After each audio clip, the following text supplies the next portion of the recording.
నిజమైన స్నేహితుని గురించి మనం ధ్యానం చేద్దాం. మనం పాట కూడా పాడతాం. స్నేహితుడు ప్రాణప్రియుడు, ఇతనే ప్రియ స్నేహితుడు. స్నేహితుడా నా స్నేహితుడా, నా ప్రాణ స్నేహితుడా. పాటలు ఎంతో మధురంగా పాడతాము. అది మన హృదయానికి అన్వయించుకుంటున్నామా లేదా అనేది ప్రశ్నార్థకంగా కనిపిస్తుంది. నిజమైన స్నేహితుని గురించి పరిశుద్ధాత్మ దేవుడు మనతో మాట్లాడబోతున్నాం. సామెతల గ్రంథము 17వ అధ్యాయము 17వ వచనం చదువుకున్నాం.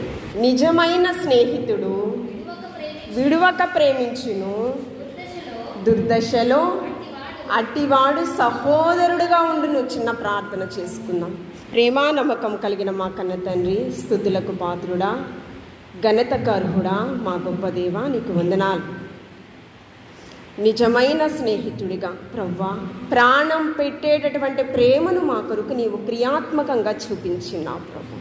నిజమైన స్నేహితుడు విడువక దుర్దశలో సహోదరుడిగా, అవును ప్రవ్వా, మాకు చాలిన దేవుడు ప్రవ్వా. ప్రాణనాథా నీకు వందనాలు. నీవు చేసినటువంటి త్యాగము తలపోసుకుంటూ మా మరణ పర్యాంతం వరకు నీకు కృతజ్ఞతాస్తుతులు చెల్లింపబద్ధుడమైన పరిశుద్ధుడా, మాతో మీరు మాట్లాడండి. వాక్యానుసారమైన జీవితం మా అందరికీ దయచేయమని క్రీస్తు పరిశుద్ధ నామంలో అడిగి వేడుకుని ప్రార్థించుచున్నాం తండ్రి, ఆమేన్. నిజమైన స్నేహితుడు విడువక ప్రేమించును.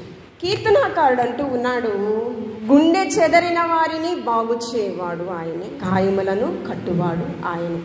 ఇదే జ్ఞానిటువంటి సలోమాను గారి సామెతల గ్రంథంలో 7వ అధ్యాయము 6వ వచనంలో, మేలుకోరు స్నేహితుడు గాయములు రేపును, నిజమైన స్నేహితుడు విడువక ప్రేమించును. దుర్దశలో అంటే ఇంకా మంచి దశ, మన జీవితం ఇంకేమి లేదు, ఇంకా భయంకరమైన సుడిగుండం లాంటి జీవితంలో మనము ఉన్న పరిస్థితులలో ఆ సుడిగుండంలో నుంచి మనల్ని తప్పింప చేసేటటువంటి వాడు ఒకరు ఉన్నారు. ఆ స్నేహితుడు ఎలాంటి వాడంటే సహోదరుడిగా ఉన్నాడంటూ ఉన్నాడు. అంతేకాకుండా నిజమైన స్నేహితుడు ఎలా ఉంటాడంట, గాయమును రేపును. గాయముల గురించి మనం ఆలోచన చేసినట్లయితే కీర్తనాకారుడు 147వ సంకీర్తన 3వ వచనంలో, గుండె చెదరిన వారిని బాగు చేయవాడు ఆయనే, గాయములను కట్టువాడు ఆయనే. గుండె చెదిరిపోవడం. నిజమైన క్రైస్తవ వ్యవస్థలో బ్రతికేటటువంటి వారికి సవాళ్లతో కూడినటువంటి పరిస్థితులు వస్తూ ఉంటాయి. అనేక మార్లు గుండె చెదిరిపోతూ ఉంటారు. గుండె చెదరిన వారిని బాగు చేయవాడు ఆయనే, వారి గాయములను కట్టువాడు ఆయన. గాయముల గురించి మనం ఆలోచన చేసినట్లయితే శరీర సంబంధమైన గాయాలు ఉంటాయి, ఆత్మ సంబంధమైన గాయాలు ఉంటాయి. పౌలు గారు ఒక మారు ఆయనకి శరీర సంబంధమైన ముళ్ళు ఒకటి ఉంది. ఆయనకి ఏంటంటే చూపు మందగించింది. ఆ ముళ్ళను గురించి ఆయన ప్రార్థన చేస్తూ ఉంటే తండ్రి ఆయనను బలపరుస్తూ ఉన్నాడు. ఏమిటంటే, నా కృప నీకు చాలును. ఆ ముళ్ళే లేకపోతే ఇంకా ఘనమైన పరిచర్య ఇంకా ఎక్కువగా చేస్తాను కదా ప్రభా అని, ప్రభా నీ చిత్తమైతే ఆ ముళ్ళును నా నుంచి దూరపరచండి అని ప్రార్థన చేశాను. ప్రార్థన చేస్తే నా కృప నీకు చాలయ్యా. ఆ శరీర సంబంధమైన ముళ్ళను గురించి నువ్వు బాధపడవలసిన పని లేదు. అందుకనే నేను ఎప్పుడు బలహీనుడనో అప్పుడే బలవంతుడనైతిని. ఆ సందర్భంలో పౌలు గారు స్థాపించడం జరిగింది. శరీర సంబంధమైన గాయముల గురించి మనం ఆలోచన చేస్తూ ఉంటాం. శరీర సంబంధమైన వేదనల గురించి మనం బాధపడుతూ ఉంటాం. శరీర సంబంధమైన గాయాలను గురించి ఆలోచన చేస్తే మంచి సమరయుడుగా గాయాలను కట్టినటువంటి వాడు పరమ వైద్యుడు యేసుక్రీస్తు ప్రభువారు. గాయములను కట్టువాడు ఆయనే, మాన్పువాడు ఆయనే. జ్ఞాపకం, గాయములను కట్టినవాడు మంచి సమరయుడుగా యేసుక్రీస్తు ప్రభువారు శరీర సంబంధమైన గాయములను కట్టాడు. 10 రోజుల వ్యవధిలో నా కుమారుడు ఇన్స్టాగ్రామ్ డౌన్లోడ్ చేశాడు. పరలోక సంబంధమైన బహుమానము స్వాస్థ్యము, గర్భఫలం. ఇప్పటి వరకు కూడా పిల్లలకి ఫేస్బుక్ కానీ మరి ఏది కూడా డౌన్లోడ్ చేయడం, ఎక్కడ కూడా సెల్ఫీ ఫొటోస్ తీసి అప్లోడ్ చేయడం ఎప్పుడు నేను చేయను కూడా. అది నేను వేసుకున్న ఒక కట్టడి, నా భర్త, నా కుటుంబము, నేను నియమించుకున్న ఒక కట్టడి. అయితే నాకు తెలిసినప్పుడు నేను అడిగాను, కాదమ్మా అన్నాడు. ఒక కుటుంబంలో గృహకూడిక జరుగుచున్నది. జరిగిన తర్వాత కిందకు వచ్చాం భోజనం చేయడానికి. నానా నీదేనా అడిగాను. నాదేనమ్మా అన్నాడు. చంప పగిలేలా అది నా కుటుంబం కాదు, పరాయి కుటుంబం అని మరచిపోయి వారి ముందు నా కుమారుడిని కొట్టాను. కొడితే మా పాస్టర్ గారు, ఏంటి శాంతి అలా కొట్టావు అని.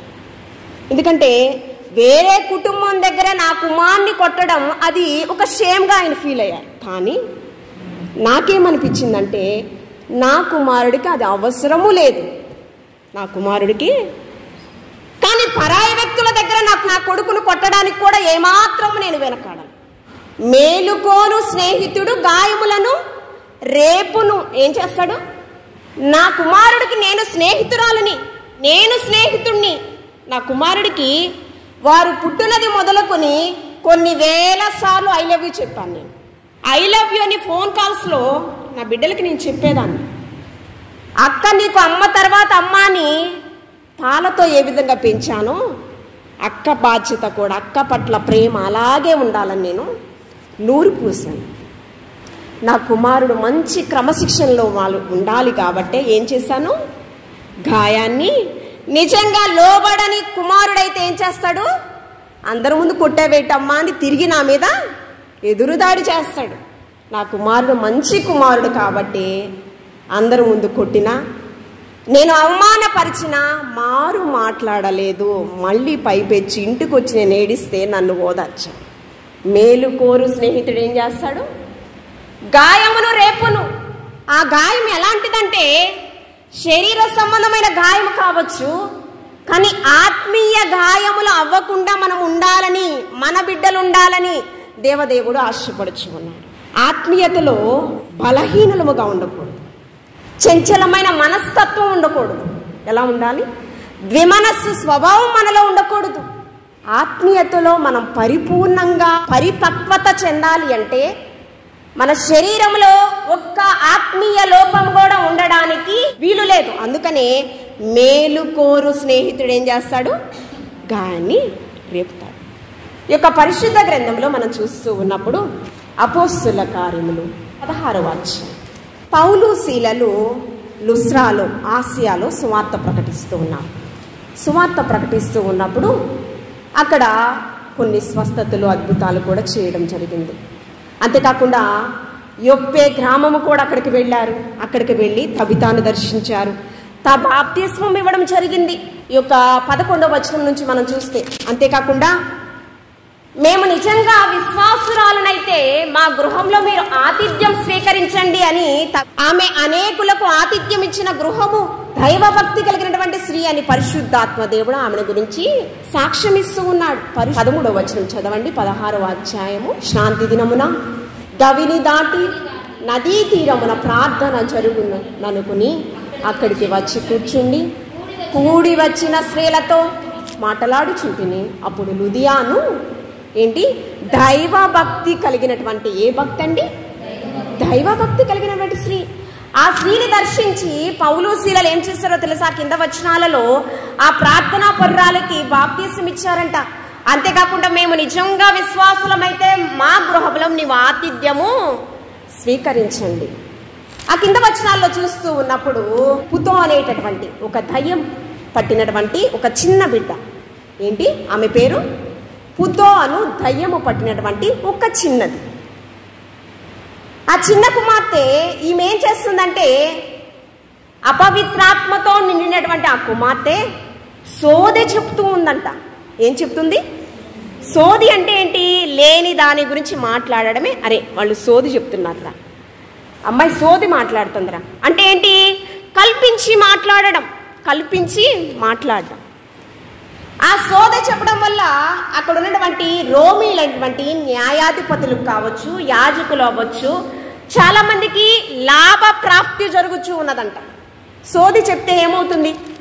సోది చెప్తే అమ్మ సోది చెప్తామని కొంతమంది ఇళ్ళమ్మట వస్తూ ఉన్నప్పుడు సోది చెప్పించుకున్న ఆమెకి కొంత బహుమానం, ఏదో ధనము కానీ ధాన్యము కానీ వస్త్రములు కానీ ఏదో ఇస్తారు.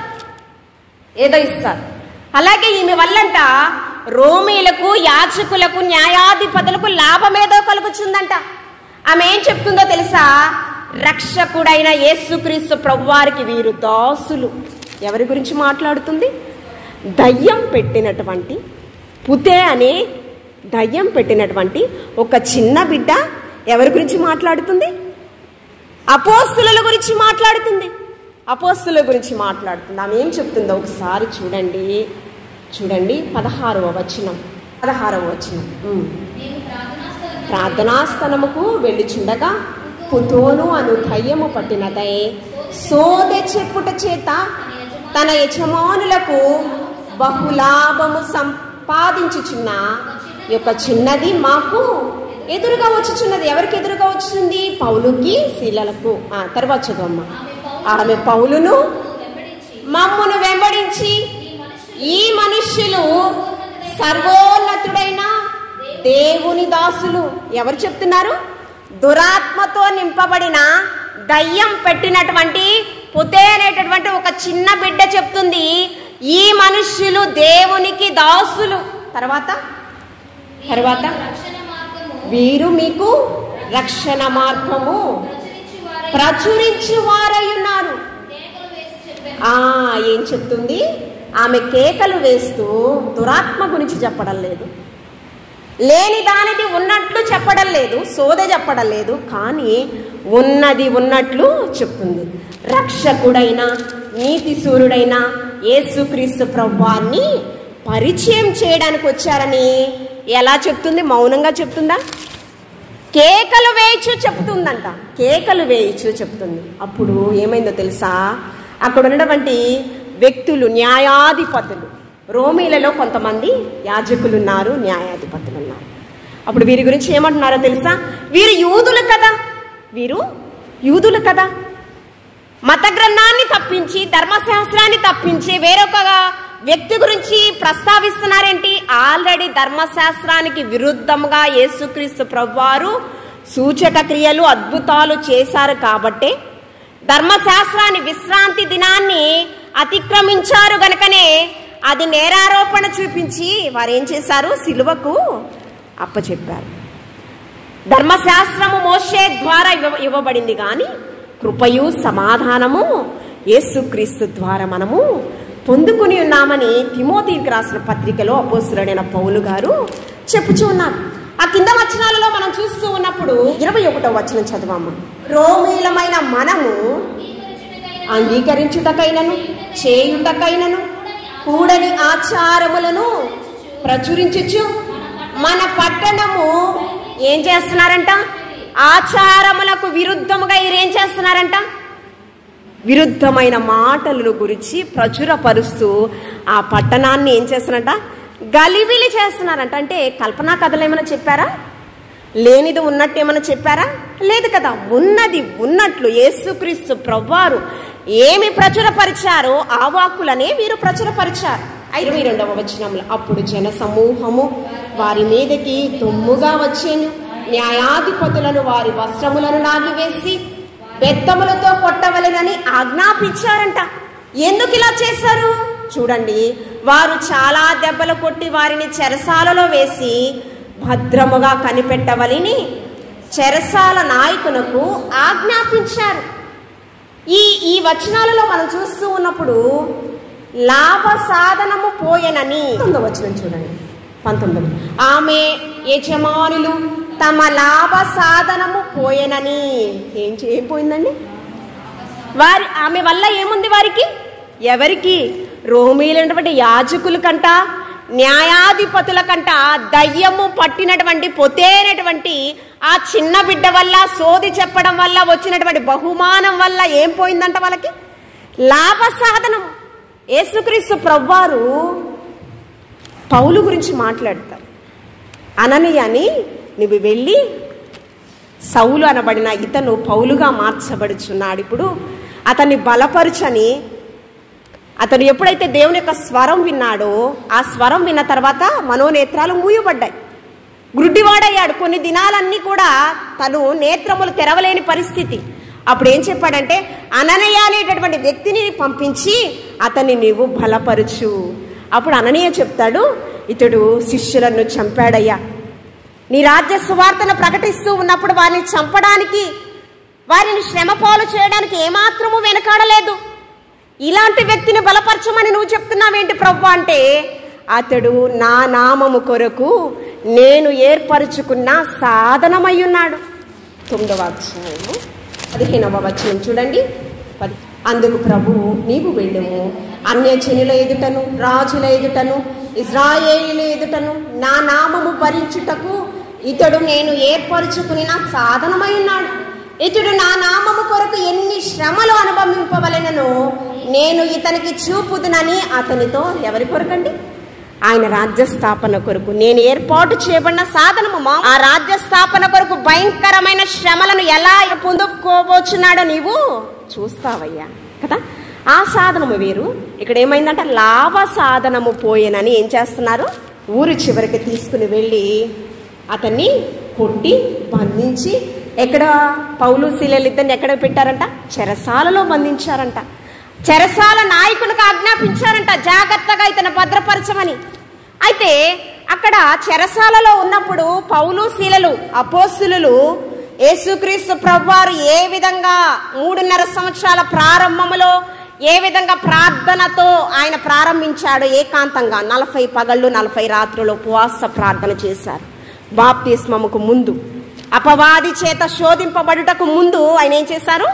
ఉపవాస ప్రార్థన చేశారు ఏకాంతంగా గెత్సెమనే తోటలో. అదేవిధంగా ప్రార్థనే అపోస్తులు కూడా ఒక ఆయుధంగా ఎంచుకున్నారు. ఈ అపోస్తులు వీరు కూడా ఏకాంత ప్రార్థన. అంతేకాకుండా బంధకములలో ఉన్నప్పుడు కూడా ప్రార్థన.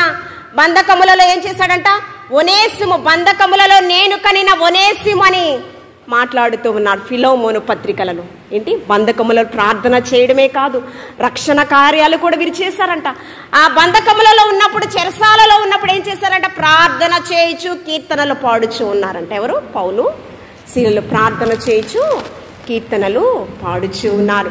మధ్యరాత్రి వేళ చూడండి 4వ వచనంలో, అట్టి ఆజ్ఞను పొంది వారు లోపల చెరసాలలోకి త్రోసి వారి కాళ్లను బండవేసి బిగించాను. అయితే మధ్యరాత్రి వేళ పౌలు శీలను దేవునికి ప్రార్థన చేయుటూ కీర్తనలు పాడుచు ఉండిరి. ఇది ఎవరు వినుచు ఉన్నారు? ఖైదీలు వినుచు ఉన్నారంట. అంతటా చెరసాలలు బద్దలైనాయి, సంకెళ్ళులన్నీ కూడా తెగిపోయినాయి. ఆ చెరసాల బద్దలైనప్పుడు, సంకెళ్ళు విడిపోయినప్పుడు ఎవరైనా ఖైదీలు, అధికారులు, చెరసాల అధికారులకు ఏమొస్తుందో చెప్పండి? చెరసాల లేదు, సంకెళ్ళు బద్దలైపోయినాయి, వారికి ఏముంది? విడుదల వచ్చింది కదా. కట్టబడిన గాడిద పిల్లకి ఏమొచ్చింది? విడుదల వచ్చింది కదా. అదేవిధంగా ఇక్కడ కూడా వీరికి విడుదల వచ్చింది. ఇంకెవరు కూడా బంధించి వీరు లేరు. మిగతా ఖైదీలు కూడా పారిపోయే అవకాశం ఒకటి వారికి వచ్చింది. కానీ ఏమైందో తెలుసా? వారు పారిపోలేదు. ఒకవేళ వీరు పారిపోయారేమోనని ఏం చేశారో తెలుసా? చెరసాల నాయకుడు ఏం చేశాడో తెలుసా? భయముతో ఒక ఖడ్గము తీసి తనను తాను చంపుకోపోయాడంట. ఎవరు? నాకు ఆల్రెడీ రోమా న్యాయాధిపతులు హెచ్చరించారు. ఏంటి? నాయకుడుగా నువ్వేం చేయాలి? వాళ్ళు ఖైదీలుగా ఉన్నటువంటి వీరు బయటికి వెళ్లకుండా నువ్వు చాలా జాగ్రత్తగా ఆల్రెడీ ఆదేశించారు, భద్రముగా చూసుకో అని చెరసాల అధికారికి. ఇప్పుడు ఏమైంది? వారు విడుదల పొందడానికి వెళ్ళిపోవడానికి ఈజీగా ఉంది. అక్కడ వెళ్ళిపోయారేమో అని భయముతో ఏం చేశాడు చూడండి. 27వ వచనం చదవండి. అంతలో చెరసాల నాయకుడు మేలుకొని చెరసాల తలుపులన్నీ తెరచి ఉండుట చూచి ఖైదీలు పారిపోయారనుకుని కత్తి దూసి తన్ను తాను చంపుకొనపోయాను. అప్పుడు పౌలు ఏమంటూ ఉన్నాడో తెలుసా? అసలు మనలాంటి వ్యక్తులైతే ఏం చేస్తారంటే, చనిపోతే చక్కగా క్షేమంగా వెళ్ళిపోవచ్చు, పోనీ మళ్ళీ సేవ చేసుకోవచ్చు కదా అని ఆలోచన, రెండో ఆలోచన కూడా రావచ్చు. కానీ నరహత్య చేయకూడదు. ధర్మశాస్త్రంలో ఆజ్ఞలు, ధర్మశాస్త్రాన్ని నేను ధిక్కరించడానికి రాలేదు, కానీ ఆ ధర్మశాస్త్రాన్ని నెరవేర్చడానికే నేను ఈ లోకానికి వచ్చానని యేసుక్రీస్తు ప్రభువారు. ఆ ధర్మశాస్త్రానికి విరుద్ధంగా ఏది కూడా అపోస్తులు కూడా చేయడానికి వీలు లేదు. ఏం చెప్తూ ఉన్నారు? నువ్వు భయముతో చంపుకుంటున్నావేమో, మేము ఇక్కడే ఉన్నామని బిగ్గరగా అపోస్తులు కేక వేశారంట. కింద వచ్చిన చదవమ్మా. అప్పుడు పౌలు, నీవు ఏ హానియు చేసుకొనవద్దు, మేమందరం ఇక్కడే ఉన్నామని బిగ్గరగా కేకలు వేశాను. అతడు దీపము తెమ్మని చెప్పి లోపలికి వచ్చి వణుకుచు పౌలు శీలకు ఏం చేశాడండి? సాగిలపడి నమస్కారం చేసి, అంతేకాకుండా వారిని ఏం చేశారో తెలుసా? వారి గృహముకు తీసుకువెళ్ళి, చెరసాల నాయకుడు అధికారి ఎక్కడికి తీసుకెళ్లాడో తెలుసా? ప్రాణంతో, తన ప్రాణాలతో ఉండడానికి కారణం ఎవరంటే పౌలు, శీలలు. వారు వెళ్ళిపోయే అవకాశాలున్నా కూడా ఎక్కడికి వెళ్లకుండా తన ప్రాణాలను కాపాడుటకు వారు అక్కడే ఉన్న పరిస్థితి. వెళ్ళిపోవచ్చు, కానీ వెళ్ళలేదు. కానీ కృతజ్ఞత కలవాడైనటువంటి ఆ చెరసాల అధికారి ఏం చేశాడో తెలుసా?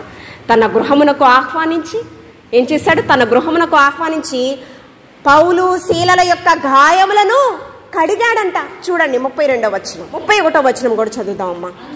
అందుకు వారు ప్రభువైన యేసునందు విశ్వాసముంచుచు, అప్పుడు నీవును నీ ఇంటి వారును రక్షణ పొందుడని సువార్త ప్రకటించారు. నీవును నీ ఇంటి వారును రక్షణ పొందుడని సువార్త ప్రకటించారు. అంతేకాకుండా కింద వచనంలో అతనికిని అతని ఇంటనున్న వారికి అందరికీ దేవుని వాక్యము బోధించారు. ఎక్కడ బోధించారు? బంధకాలలో దేవుని యొక్క వాక్యమును బోధించారండి. ఎక్కడ? సుఖమైన ప్రదేశాలలో కాదండి, ఒక గృహములో కాదు. ఎక్కడ? బంధకాలలో దేవుని యొక్క రక్షణ సునాదము ప్రకటింపబడింది. అంతేకాకుండా తర్వాత వచనము, రాత్రి ఆ గడియలోనే అతడు వారిని తీసుకుని వచ్చి వారి గాయములను కడిగెను. ఎవరి గాయములండి? పౌలు, శీలల యొక్క గాయములు ఈ యొక్క చెరసాల నాయకుడు కడిగెను. వెంటనే అతడు తన ఇంటి వారందరూ బాప్తిస్మం పొందిరి. మరియు అతడు వారి ఇంటికి తోడుకొని వచ్చి భోజనము పెట్టి దేవుని యందు విశ్వాసం ఉంచిన వాడై తన ఇంటిని వారి అందరితో కూడా ఆనందించాను. ఇక్కడ శరీర సంబంధమైన గాయాలు కడిగిన మరుక్షణాన ఒక కార్యం జరిగింది. ఏంటి? రక్షణ కార్యము. అతడు తన ఇంటి వారందరూ కూడా ప్రభువునందు విశ్వసించారంట. అంతేకాకుండా బాప్తిస్మము పొందారంట. ఇక్కడ సర్వోన్నతుడైన యేసుక్రీస్తు ప్రభువాన్ని అపోస్తలుడైన పౌలు, శీలలు పరిచయం చేశారు. ఆ సత్య సువార్తను, శిలువ సువార్తనే ప్రకటించారు. అంతేకాకుండా ఈ ముందు వచనాలలో కూడా మనం చూస్తూ ఉన్నప్పుడు అపోస్తలుల కార్యములో ఈ ముందు అధ్యాయాలలో 6వ అధ్యాయం అనుకుంటా, శృంగారం అనేటువంటి దేవాలయం ఎదుట పుట్టి కుంటివాడు అతడు భిక్షాటన చేస్తూ ఉన్నాడు. అపోస్తలుల కార్యములు 3వ అధ్యాయం 6వ వచనం చదవమ్మా. పేతురు, వెండి బంగారములు నా యొద్ద లేవు, కానీ నాకు కలిగినదే నీకు ఇచ్చుచున్నాను. నజరేయుడైన యేసుక్రీస్తు నామమున నడువమని చెప్పెను. వెంటనే వాడు కుడి చేయి పట్టుకుని లేవనెత్తి వెంటనే వాని పాదములు చీడ మండలను బలము పొందుకున్నాడు. నజరేయుడైన యేసు నామములోనే ఏ కార్యమైనా వీరు చేశారు, కానీ వారు ఎక్కడ కూడా స్వప్రయోజనకరంగా దేవుని యొక్క పరిచర్యను వారు చేసిన పరిస్థితులు లేవు. అంతేకాకుండా మనం చూస్తూ ఉన్నప్పుడు ఈ యొక్క చదువుకున్నటువంటి లేఖన భాగంలోనే చూడండి, సామెతల గ్రంథము 20వ అధ్యాయం 30వ వచనం చదవండి. సామెతల గ్రంథము 20వ అధ్యాయం 37వ వచనము. దేవుని యొక్క వాక్యము గాయాన్ని రేపును, గాయమును కట్టును కదా. చూడండి, గాయము చే దెబ్బలు అంతరంగములలో చొచ్చి ఏం తొలగిస్తుంది? గాయాలేంటి? చెడుతనాన్ని తొలగించడం ఏంటి? ఆ గాయాలు దేనికి సాదృశ్యంగా ఉన్నవని కనిపిస్తున్నాయి మనకి? అంతరంగములలో చొచ్చి దేవుని యొక్క వాక్యము ఖడ్గం వంటిది కదా. ఆ ఖడ్గం వంటిది ఎక్కడికి చొచ్చుతుందంటది? అంతరంగములో చొచ్చుకుని దేవుని యొక్క వాక్యము చెడుతనమును తొలగించేసే విధంగా వారి గాయములు, అంటే పాపానికి సాదృశ్యమైనటువంటి నయమానుతుడు కుష్టి వ్యాధిగ్రస్తుడు కదా. ఆ కుష్టి వ్యాధి దేనికి సాదృశ్యంగా కనిపిస్తుందంటే పాపానికి సాదృశ్యంగా ఉంది. ఆ యోర్దాను నదిలో మునిగిన తరువాత స్వస్థతను పొందుకున్నాడు. ఇంతకు ముందేమో నీ దేవుడే నిజమైన దేవుడని సాక్ష్యం ఇవ్వలేదు. స్వస్థతను పొందుకున్న తర్వాత ఇజ్రాయేలులలో నీ దేవుడు అంతటి వాడిని నిన్ను ఎక్కడా కూడా చూడలేదు, ఈయనే నిజమైన దేవుడని సాక్ష్యం ఇచ్చాడు. కుష్టి వ్యాధి పాపానికి సాదృశ్యంగా ఉంది. కుష్టి వ్యాధిగ్రస్తుడు ఎలాగుంటాడంటే ధర్మశాస్త్రముకు వారిని ఊరి బయట బహిష్కరించి వేస్తారు. ఊరి వెలుపల వారు ఉంటారు, మనుష్యుల చేత తృణీకరింపబడతారు, అసహింపబడతారు వారి జీవితం. మనం కూడా శరీర సంబంధమైన గాయాలను మాన్పడానికి, ఆత్మ సంబంధమైన గాయము ఏమీ లేకుండా ఉండడానికి యేసుక్రీస్తు ప్రభువారు ఆయన పరిశుద్ధ రక్తము చేత మన గాయములను కట్టువాడుగా ఉన్నాడు. ఆయన గాయాలలో స్వస్థత ఉన్నదంట, ఆయన రక్తంలో స్వస్థత ఉన్నది. అందుకని మనం ఆలోచన చేయాలి. పేతురు గారు, నజరేయుడైన యేసు నామములో నీవు స్వస్థతను పొందుకొందువుగాక. గాయాన్ని రేపువాడు శరీర సంబంధమైన గాయం అవ్వచ్చు, ఆత్మీయ గాయం అవ్వచ్చు. శరీర సంబంధమైన గాయం అయితే ఖచ్చితంగా వాక్యముతో ఆ గాయాన్ని స్వస్థతలోనికి మార్చుకునే విధంగా మనము వాక్యానుసారమైన జీవితంలోనికి మనము జీవించాలి. కానీ ఆత్మ సంబంధమైన గాయం అయితే ఖచ్చితంగా దేవునికి మనము లెక్క అప్పచెప్పాలి.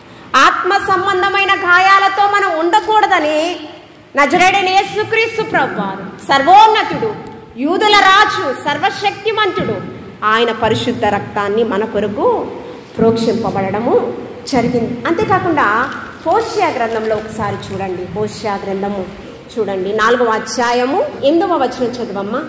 నా జనులు పాపములను ఆహారముగా చేసుకొందురు కనుక జనులు మరి అధికముగా పాపము చేయవలని వారు కోరుదురు. ఇలాంటి వ్యక్తులను సర్వమానవాళి పాపములో జీవిస్తున్న మన కొరకు క్రయధనముగా ఆయన పరిశుద్ధ రక్తాన్ని, పంచగాయములను, అంతేకాకుండా ఒకటి తక్కువ 39 కొరడా దెబ్బలే మనం అనుకుంటూ ఉంటాము. మొన్న శిలువ ధ్యానములలో 155కు పైగా గాయములు ఉన్నాయంట శరీరములో. రక్తము కొన్ని లీటర్ల రక్తము ద్రవముగా కారిపోయిందంట ఆయనది, యేసుక్రీస్తు ప్రభువారు. ఇలాంటి వ్యక్తులను మనల్ని ఆయన స్నేహముతో ఆకర్షిస్తూ ఉన్నాడు. ఎలాగా? నిజమైన స్నేహితుడు విడువక ప్రేమించును, దుర్దశలో సహోదరుడుగా ఉండును ఆయన మనకి తోడుగా కదా. అది మన హృదయంలో చొచ్చుకొని పోయి మన శరీరంలో ఉన్నటువంటి పాపం అనేటటువంటి ఆ యొక్క గాయమును తీసివేస్తుంది. అలా తీసివేయడానికి యేసుక్రీస్తు ప్రభువారు స్నేహముతో మనల్ని ఆకర్షించుకుంటూ ఉన్నాడంట. చూడండి 11వ అధ్యాయం హోషేయ గ్రంథము 4వ వచనం చదవండి. ఒకడు మనుష్యులను తోడుకొని పోవునట్లుగా స్నేహబంధముతో నేను వారిని బంధించి, ఏ బంధంతో అండి? స్నేహబంధంతో వారిని బంధించి నా వైపు నేను ఆకర్షించుకున్నాను. ఎక్కడా? 40 దినాలలోనా? 40 దినాలా? కాదండి, మన మరణం పర్యాంతం వరకు ఆయనకి ఆకర్షితులై ఉండాలని దేవదేవుడు ఆశపడుచున్నాడే అంటే. ఎందుకు ఆకర్షించుకున్నాడు? చూడండి, ఇదే హోషేయ గ్రంథం 2వ అధ్యాయము 19వ వచనం. నిత్యము నాకుండునట్లుగా మీరు నేను నీతిని బట్టి తీర్పు తీర్చుట వలనను దయాదాక్షిణ్యములు చూపుట వలనను నిన్ను ప్రదానము చేసుకొందును. ఎలాగంట? ఈ నిజమైన స్నేహితుడు ఏం చేస్తాడంట? గాయాలను మాన్పడమే కాదండి, మనకి సహోదరుడుగా ఉండడమే కాదండి, దుర్దశలో మళ్ళీ ఏం చేస్తాడో తెలుసా? మనల్ని ప్రదానం చేసుకుంటాడంట. ఎలాగా? ప్రదానం చేసుకుంటాడంట. మనం ఎలా ఉండాలి ప్రదానం చేసుకుంటున్నప్పుడు? కళంకము లేని వారిగా, డాగు లేని వారిగా, మత్స ముడత ఏమి లేని వారిగా. అందుకని ఎఫెసీయులకు రాసిన పత్రికలో 6వ అధ్యాయంలో మనం చూస్తూ ఉన్నప్పుడు ప్రతి ఒక్క స్త్రీకి తన భర్త శిరస్సు అయి ఉన్నాడు. దానికి శిరస్సుగా యేసుక్రీస్తు ప్రభువారు కనిపిస్తూ ఉన్నారు.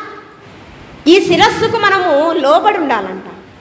ప్రతి ఒక్క పురుషుడు తన సొంత శరీరాన్ని ఎలా ప్రేమించుకుంటాడో తన భార్యను అలాగే ప్రేమించాలి. ఆ కింద ఉండాలంట.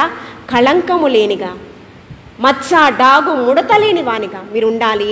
పరిశుద్ధాలంకారము ధరించుకుని ఎలా ఉండాలంట? ప్రదానము చేయబడుటకు మనము పరిశుద్ధాలంకారము ధరించుకుని ఉండాలంట. దాని కొరకు నీతిని బట్టి తీర్పు తీర్చుట వలనను దయాదాక్షిణ్యం మన పట్ల చూపుట వలను నన్ను ప్రదానము చేసుకుని ఉన్నాం. గర్భఫలము యెహోవా అనుగ్రహించు స్వాస్థ్యం. ఇవి పరలోక సంబంధమైన బహుమానాలు. ఇవి ఎవరు ఇచ్చేటటువంటివి కాదు, ప్రియుడు నిద్రించుచుండగా బహుమానం. ఈ బహుమానాలు దేవుని సన్నిధులలో భోజనపు బల్ల చుట్టూ ఒలీవ మొక్కల వలె ఉండాలి. నీ కొడుకు నీ కుమార్తె దేవుని సన్నిధిలో పెరగకుండా దేవుని సన్నిధిని దొంగిలించి ఆటలలో పాటలలో లోక సంబంధమైన విషయాలలో ఉంటానంటే కుదరదు. అప్పుడు ఏం చేయాలి? మేలు కోరు స్నేహితుడు గాయాన్ని అంతే చేస్తాను. నా కుమారుడు కావచ్చు, కుమార్తె కావచ్చు, దేవుని సన్నిధిలో కాకుండా ఎక్కడున్నా కూడా నేనేం చేస్తానో తెలుసా? కొట్టడమే. నా కుమార్తె ఇప్పటికి కూడా చెప్తుంది వాళ్ళ ఫ్రెండ్స్తో, మీ పేరెంట్స్ నిన్ను కొడతారా? మా అమ్మ నన్ను ఇప్పటికీ కూడా కొడుతుంది. నా కుమార్తె చెప్తుంది కొట్టాలి. మేలు కోరు స్నేహితుడు నిజమైన స్నేహితుడుగా మనం ఉండాలి మన బిడ్డలకి. అలా ఉంటే ఖచ్చితంగా గాయమును రేపును. ఎందుకంటే ఆత్మ సంబంధమైన గాయము వారు పొందుకోకుండా ఉండాలి అంటే ఖచ్చితంగా మనం ఏం చేయాలి? శరీర సంబంధమైన గాయము ఖచ్చితంగా కలుగొచ్చేయాలి. బాలుడు నడవవలసిన త్రోవను నేర్పాలి. నేర్పకపోతే మొక్కై వంగనిదేం రానై పొంగున. కాబట్టి నిజమైన స్నేహితుడు మనకి ప్రాణం పెట్టాడు. ఆ నిజమైన స్నేహితుడు స్నేహబంధముతో మనల్ని ఆకర్షిస్తూ ఉన్నాడు. ఆకర్షించడమే కాదండి, పరిశుద్ధ రక్తాన్ని మన కొరకు ధారపోశాడు. కాబట్టి ఇచ్చిన త్యాగము, చేసిన త్యాగాన్ని మనం మరవకుండా అందుకని యాకోబు భక్తుడు అంటున్నాడు, ఆవగింజంత విశ్వాసము మీకు ఉండాలి, క్రియలు లేని విశ్వాసము మీకు మృతము అని యాకోబు భక్తుడు అంటూ ఉన్నాడు. యాకోబు ఎవరి సహోదరుడు? యేసుక్రీస్తు ప్రభువారి సహోదరుడు. యేసుక్రీస్తు ప్రభువారు కూడా తన ఇంటి వారి చేత తృణీకరించబడ్డాడు. ఫస్ట్ రోమా సైన్యము, శాస్త్రులు, పరిసయ్యులు, సద్దుకైలు యేసుక్రీస్తు ప్రభువారిని సిలువకు అప్పచెప్పాలని శతవిధాల ప్రయత్నిస్తుంటే ఆ త్రోవలోనే యేసుక్రీస్తు ప్రభువారిని పొంచి చూస్తూ ఉంటే వారి అన్నలు ఏం చెప్పారో తెలుసా?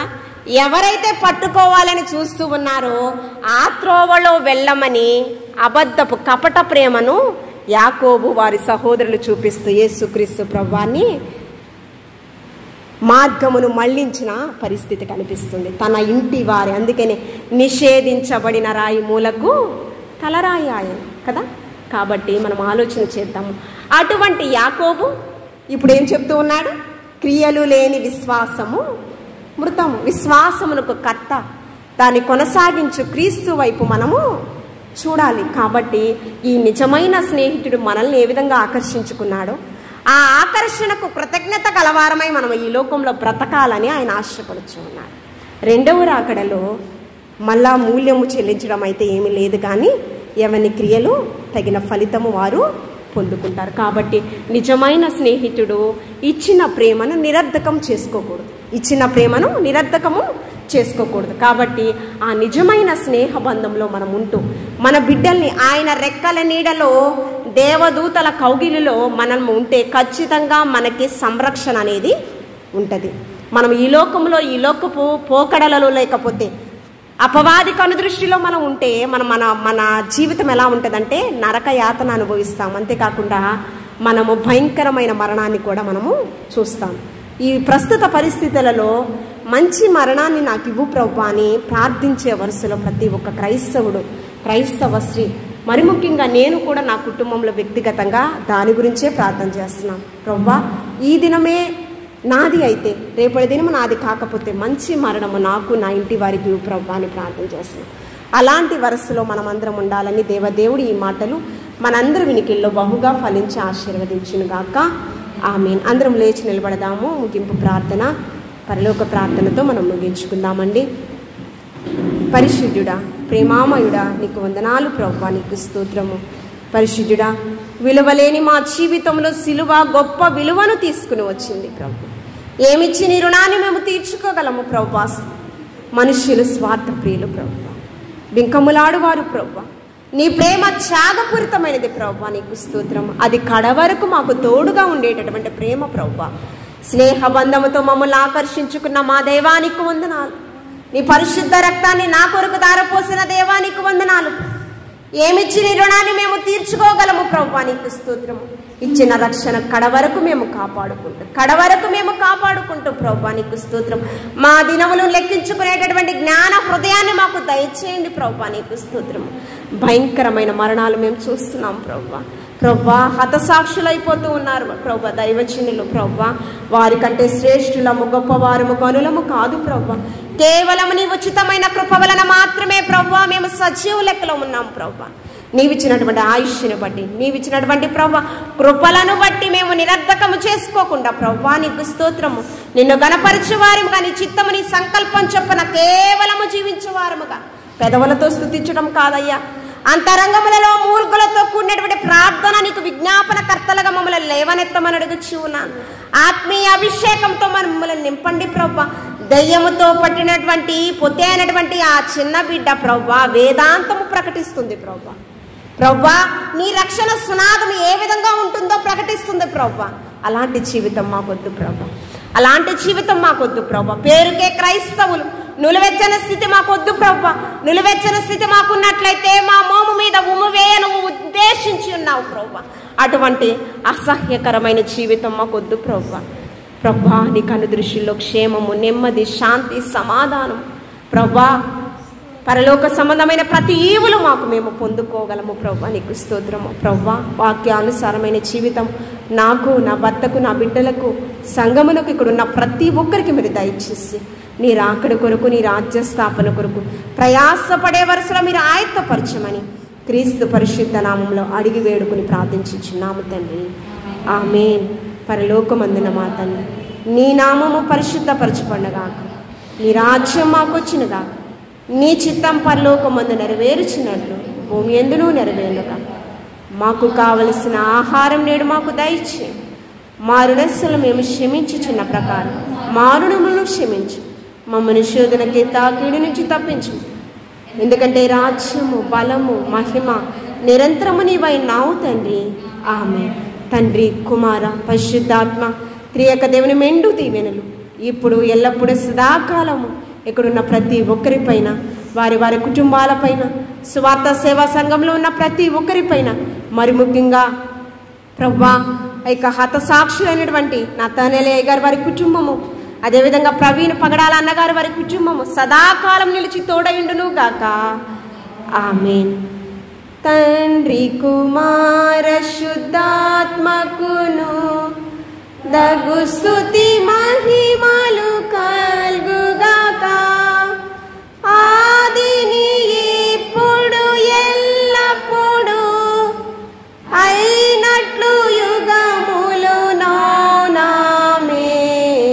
తండ్రి, కుమార, శుద్ధాత్మకును దగు స్తుతి